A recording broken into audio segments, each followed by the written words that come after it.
ভারতবর্ষ দেশটি হলো সার্বভৌম সমাজতান্ত্রিক ধর্মনিরপেক্ষ গণতান্ত্রিক সাধারণতন্ত্র। প্রতি বছর 26শে জানুয়ারি ভারতের সাধারণতন্ত্র দিবস বা প্রজাতন্ত্র দিবস পালিত হয়। 1950 সালের 26শে জানুয়ারি তারিখে ভারত শাসনের জন্য 1935 সালের ভারত সরকার আইনের পরিবর্তে ভারতীয় সংবিধান কার্যকরী হওয়ার ঘটনাকে স্মরণ করে। এটি ভারতের একটি জাতীয় দিবস। 1950 সালের 26শে জানুয়ারি ভারতীয় গণপরিষদ সংবিধান কার্যকরী হলে ভারত একটি প্রজাতান্ত্রিক রাষ্ট্রে পরিণত হয়। স্কিপ না করে পুরো ভিডিওটি অবশ্যই দেখবেন। চ্যানেলে নতুন হলে অবশ্যই চ্যানেলটিকে সাবস্ক্রাইব করে পাশে থাকা বেল আইকনের নোটিফিকেশনটি অন করে দিবেন। ভারতের সংবিধানের প্রস্তাবনার মূল পাঠ 26শে জানুয়ারি 1950-এ ভারতের সংবিধান কার্যকর হয়। পালনকারী ভারত ধরন সরকারি তাৎপর্য ভারতের সংবিধানের সূচনা, উদযাপন, কুচকাওয়াজ, স্কুলে মিষ্টি বিতরণ, বক্তৃতা ও সাংস্কৃতিক নৃত্য। তারিখ 26 জানুয়ারি। সংগঠন বার্ষিক সর্বপ্রথম 1950, 76 বছর আগে। কার্যকরী হওয়ার ঠিক 2 মাস আগে 1949 খ্রিস্টাব্দের 26 নভেম্বর গণপরিষদ কর্তৃক ভারতের সংবিধান অনুমোদিত হয়। 26 জানুয়ারি দিনটিকে সংবিধান কার্যকর করার জন্য বেছে নেওয়া হয়েছিল, কারণ 1930 খ্রিস্টাব্দের ওই একই দিনে ভারতীয় জাতীয় কংগ্রেস কর্তৃক পূর্ণ স্বরাজের সংকল্প ঘোষিত ও গৃহীত হয়েছিল।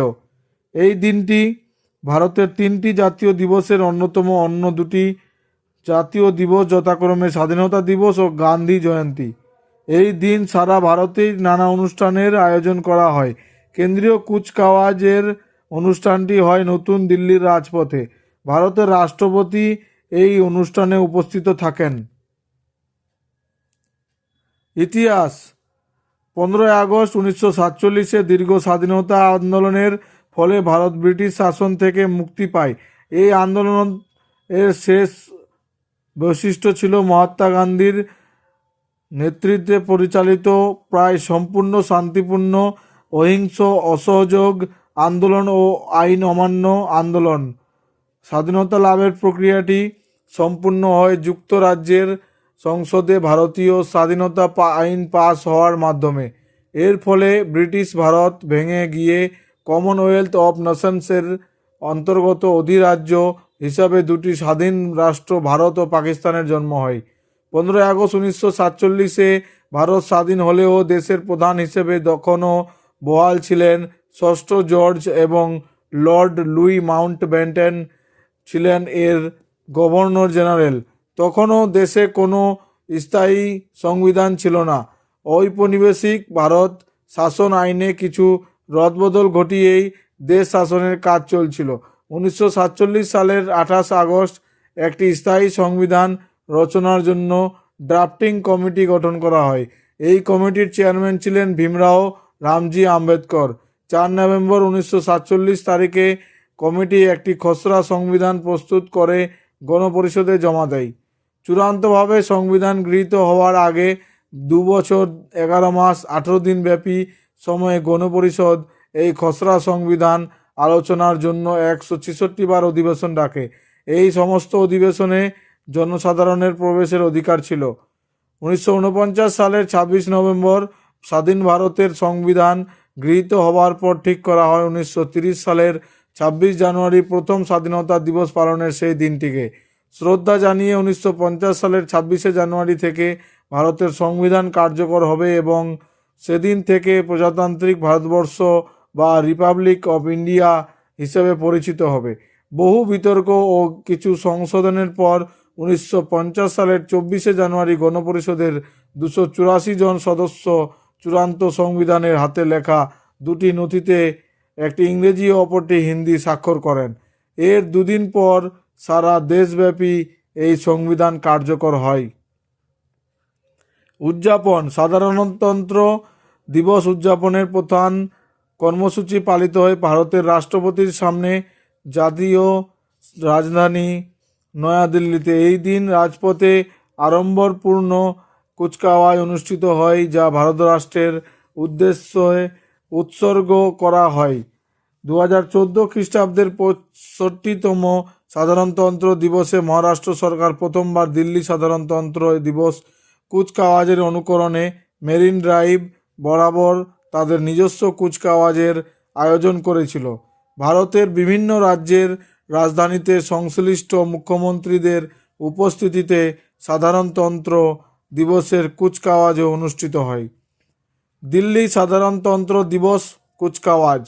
সাধারণতন্ত্র দিবস উপলক্ষে রাজধানী নতুন দিল্লিতে কুচকাওয়াজ হয় উপরাষ্ট্রপতির আবাসস্থল রাষ্ট্রপতি ভবনের নিকটবর্তী রাইসিনা হিল থেকে রাজপথ বরাবর। ইন্ডিয়া গেট ছাড়িয়ে কুচকাওয়াজ আরম্ভ হওয়ার পর্বে রাষ্ট্রপতি রাজপথের এক প্রান্তে অবস্থিত ইন্ডিয়া গেটে শহীদ সৈন্যদের উদ্দেশ্যে নির্মিত স্মারক অমর জওয়ান জ্যোতিতে পুষ্পস্তবক অর্পণ করেন। এরপর ওই সৈন্যদের উদ্দেশ্যে 2 মিনিট নীরবতা পালন করা হয়। স্বাধীনতা আন্দোলন ও তার পরবর্তী যুদ্ধগুলিতে ভারতের সার্বভৌমত্ব রক্ষায় শহীদ সৈন্যদের প্রতি এইভাবে শ্রদ্ধা জ্ঞাপন করা হয়।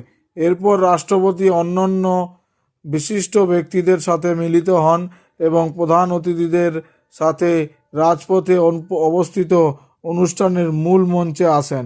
রাষ্ট্রপতির দেহরক্ষীরা ঘোড়ার পিঠে চড়ে তাদের পথপ্রদর্শন করেন।